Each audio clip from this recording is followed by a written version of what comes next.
Hello students, welcome to my new channel Radiance classes private limited. आप सभी का इसमें स्वागत है। ये क्लास 10th चैप्टर नंबर 5 तत्वों का आवर्त वर्गीकरण हिंदी में आपको बहुविकल्पीय प्रश्न के साथ आए हैं। इसका ऑफलाइन अभी जैसे कि आप बच्चों जो देख रहे हैं, जो हमारे पास पढ़ते हैं, उनको ये पूरे क्लास में बढ़िया से डिटेल में पढ़ाया गया है। तो उस पर बेस्ड ये कुछ क्वेश्चंस है, इसको ध्यान से एक बार देख लेना है। बस ये सारा चीज़ आप जानते हो, फिर भी आपको प्रैक्टिस कर लेनी है मेरी वीडियो के थ्रू। तो स्टार्ट करते हैं बहुविकल्पीय प्रश्न से। अपने पास बहुविकल्पीय प्रश्न में सबसे पहला नंबर प्रश्न आता है, किस तत्व तक अष्टक का नियम लागू हो पाया। अष्टक का नियम का मतलब आप समझ लीजिए कि ये न्यूलैंड्स की बात कर रहा है ना। न्यूलैंड अष्टक नियम, सा रे गा मा पा, है ना। तो उसमें क्या होता था कि जहाँ से स्टार्ट करते थे, तो फिर नेक्स्ट एलिमेंट्स तत्व के पास जब 8वें नंबर पे आते थे तो उसकी प्रॉपर्टीज क्या हो रही थी, मिल रही थी। लेकिन वो बहुत लंबे समय तक नहीं लागू रहा। वो जस्ट किसके, कैल्शियम तक जा कर के अपना फेल कर जाता था। तो कहाँ तक लागू हो पाया, कैल्शियम तक। अच्छा जी, नेक्स्ट क्वेश्चन है अपने पास, मेंडलीफ आवर्त के, ये देखिए, मेंडलीफ आवर्त नियम के अनुसार आवर्त सारणी में तत्व किस क्रम में व्यवस्थित थे। तो आपको मैंने बताया है कि मेंडलीफ जी ने जो आवर्त सारणी बनाई थी वो परमाणु द्रव्यमान के बढ़ते हुए क्रम में बनाई थी। तो यहाँ पे अपने पास ऑप्शन देखिए कौन सा है। ऑप्शन ए है परमाणु क्रमांक के बढ़ते क्रम में, परमाणु क्रमांक के घटते क्रम में, या फिर परमाणु भार के बढ़ते क्रम में, परमाणु भार के घटते क्रम में।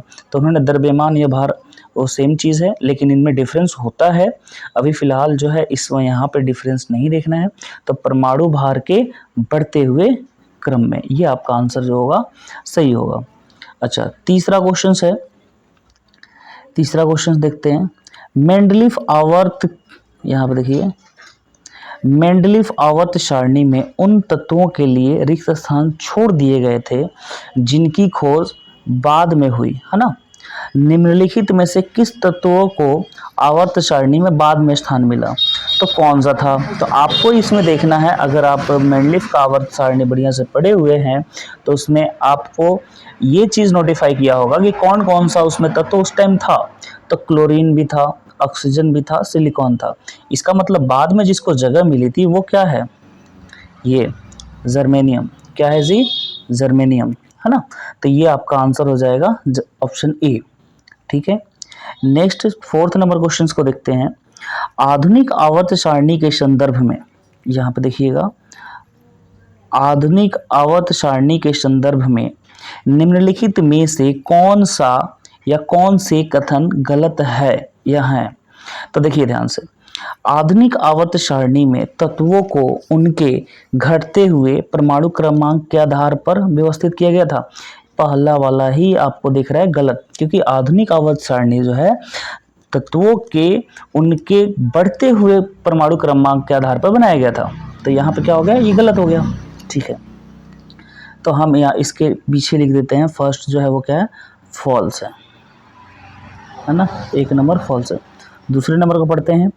आधुनिक आवर्त सारणी में तत्वों को उनके बढ़ते हुए परमाणु भारों के आधार पर व्यवस्थित किया गया था। तो आधुनिक आवर्त सारणी बढ़ते हुए परमाणु भार के रूप में उसके आधार पर भी नहीं किया गया था। तो ये भी क्या है, फॉल्स है। दूसरा भी फॉल्स मतलब गलत है। अच्छा, तीसरा देखते हैं। आवर्त सारणी में समस्थानिकों को संलग्न समूह में रखा गया। समस्थानिकों को संलग्न समूह में रखा गया, तो इसका मतलब यह भी गलत है, ये भी गलत है। संलग्न समूह में नहीं रखा गया था। चौथा, आवर्त सारणी में तत्वों को उनके परमाणु क्रमांक के बढ़ते हुए क्रम में व्यवस्थित किया गया था। ये लास्ट वाला ट्रू है। तो अब हमारे पास ऑप्शन आता है कि कौन सा इस चारों में हमारा जो है, इन चारों में आंसर सही होगा। तो हमने क्या देखा कि पहला, दूसरा और तीसरा तीनों क्या है, गलत है। और हमसे क्वेश्चन देखिए क्या पूछा गया है कि आधुनिक आवर्त सारणी के संदर्भ में निम्नलिखित में कौन से या फिर कौन सा कथन गलत है। तो 3 कथन गलत है। तो इसमें ऑप्शन में देखेंगे बी नंबर में, आप देखिएगा यहाँ पे बी नंबर में 1, 2 और 3 लगातार दिया है और यही गलत है, 1, 2, 3 फॉल्स है। तो हमारा आंसर ये होगा। ठीक है, इस तरह के क्वेश्चन असर्शंस वाले पूछे जाते हैं, थोड़े से डिफिकल्ट होते हैं सॉल्व करना, लेकिन कोई दिक्कत नहीं है। आप रेडियंस क्लासेस में पढ़ते हो तो मुस्कुराते रहिए और ऐसे ऐसे क्वेश्चंस को ऐसे यूं ही उड़ाते रहिए। ठीक है, तो देखते हैं फिर 5वां नंबर क्वेश्चन। आधुनिक आवर्त सारणी के संदर्भ में कौन सा कथन सत्य है। तो आधुनिक आवर्त सारणी के संदर्भ में कौन सा कथन सत्य है, हम एक एक पढ़ेंगे। इनमें 18 क्षैतिज पंक्तियां होती हैं। तो ये बताइए, क्षैतिज का मतलब होता है इंग्लिश में रो। क्षैतिज का मतलब क्या होता है, रो मतलब हॉरिजॉन्टल लाइन। तो 18 तो हॉरिजॉन्टल लाइन नहीं होता है, 7 ही होता है। तो ये ऑप्शन नहीं है सही। अच्छा, दूसरा पढ़ते हैं। दूसरा में आपको देखिए क्या पढ़ रहा है, इसमें 7 ऊर्ध्वाधर कॉलम होता है। ऊर्ध्वाधर मतलब होता है वर्टिकल। तो हाँ, ये 7 होता है, लेकिन जिन्हें आवर्त तो नहीं कहते हैं, उनको तो ग्रुप या समूह कहते हैं। तो ये भी गलत हो गया। तीसरा ऑप्शन अपने पास है, इसमें 18 ऊर्ध्वाधर कॉलम है जिन्हें समूह कहते हैं। ये ऑप्शन जो अपना है, ये ऑप्शन क्या है, सही है, तीसरा वाला। 18 ऊर्ध्वाधर, 18 वर्टिकल कॉलम होता है और उसे हम समूह कहते हैं। अच्छा, लास्ट वाला भी पढ़ लेते हैं। इसमें 7 क्षैतिज पंक्तियां हैं जिन्हें समूह कहते हैं। नहीं, 7 क्षैतिज पंक्तियों क्या कहते हैं, आवर्त कहते हैं। तो इसमें अपना ऑप्शन सी जो है वो सही है। नेक्स्ट क्वेश्चन देखिए, 6ठे नंबर क्वेश्चन में है, दिए गए तत्वों ए बी सी डी तथा ई, ध्यान दीजिएगा, परमाणु क्रमांक उनका दिया है क्रमशः 2, 3, 7, 10 और 30। तो ए बी सी डी को जो है यहाँ पे कर दिया है क्या इसने, परमाणु क्रमांक, जैसे कि मैंने ए लिखा,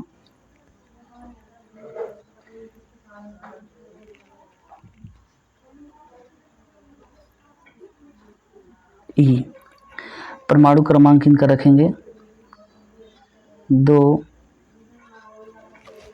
3, 7,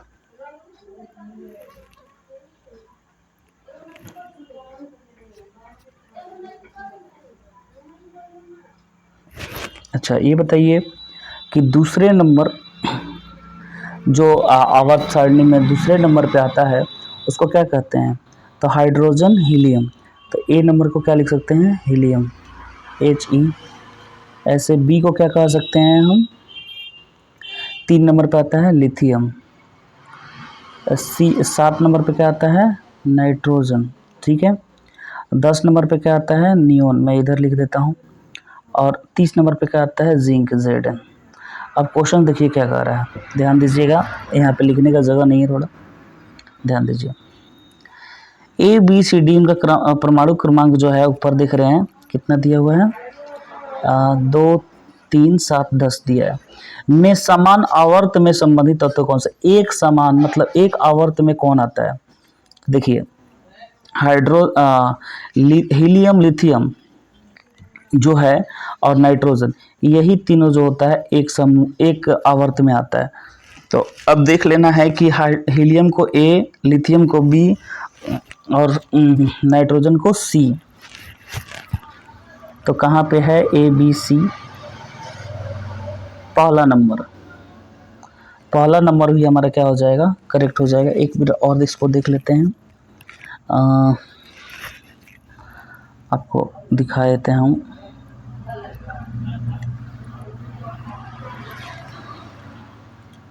अपने पास एक आवर्त में, जैसे कि देखिए दूसरे नंबर आवर्त में यहाँ पे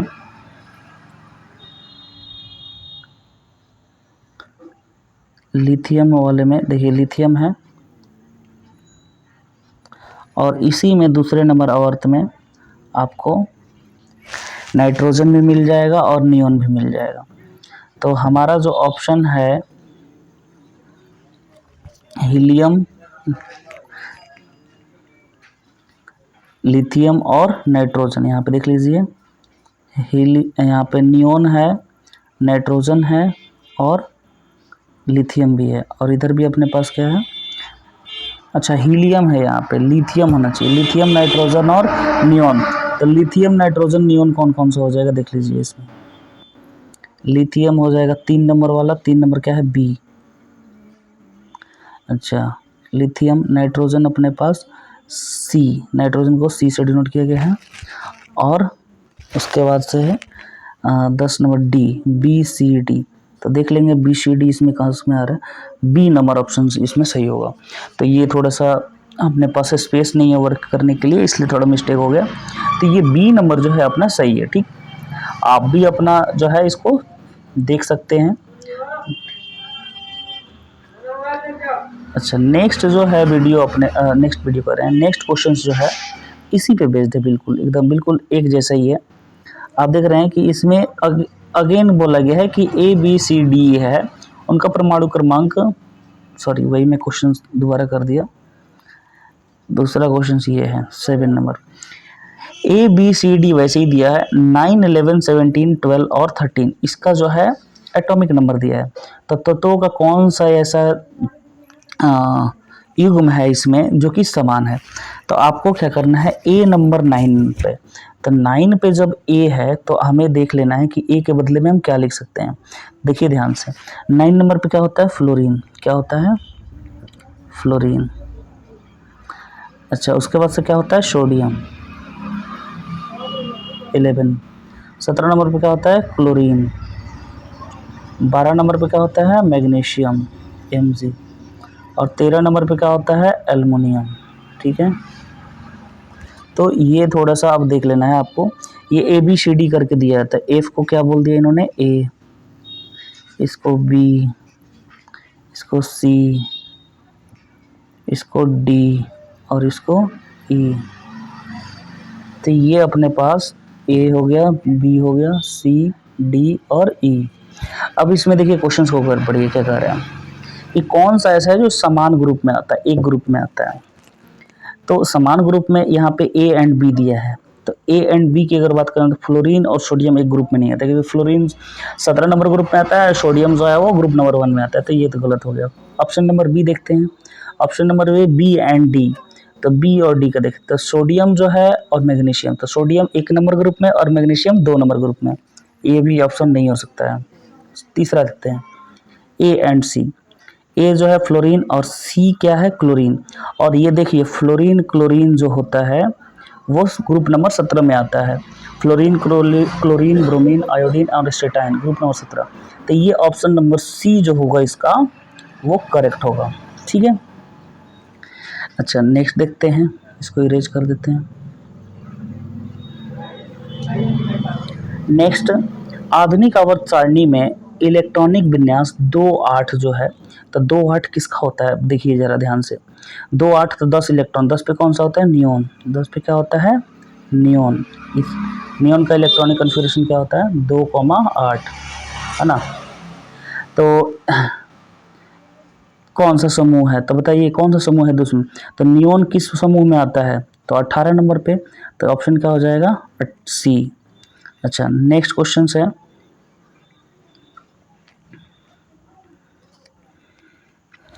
एक तत्व, यहाँ पे देखिए क्वेश्चन नंबर 9, एक तत्व जो सभी कार्बनिक यौगिकों का आवश्यक अवयव है।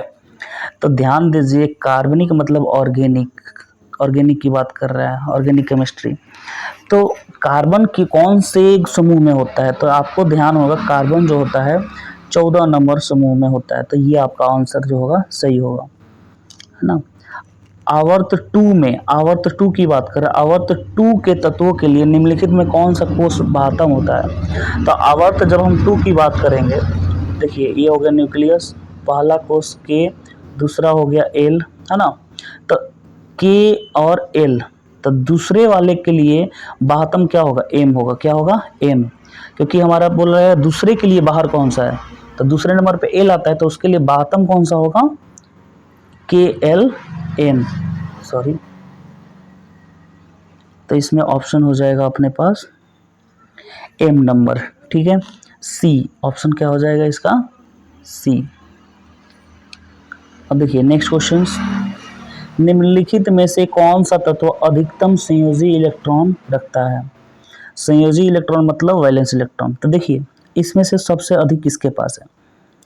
आप देखेंगे सोडियम के पास कितना है? 1, एल्युमिनियम के पास 3, और सिलिकॉन के पास 4 और फास्फोरस के पास 5। तो किसके पास अधिक होगा जी? फास्फोरस। तो ऑप्शन डी।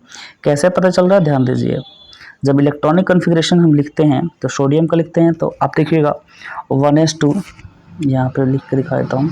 2 तरीक़ों से लिखा जाता है, आपको क्लास में बताया भी गया है ना, घबराने वाली बात नहीं है। 1s2, 2s2 और 2p6।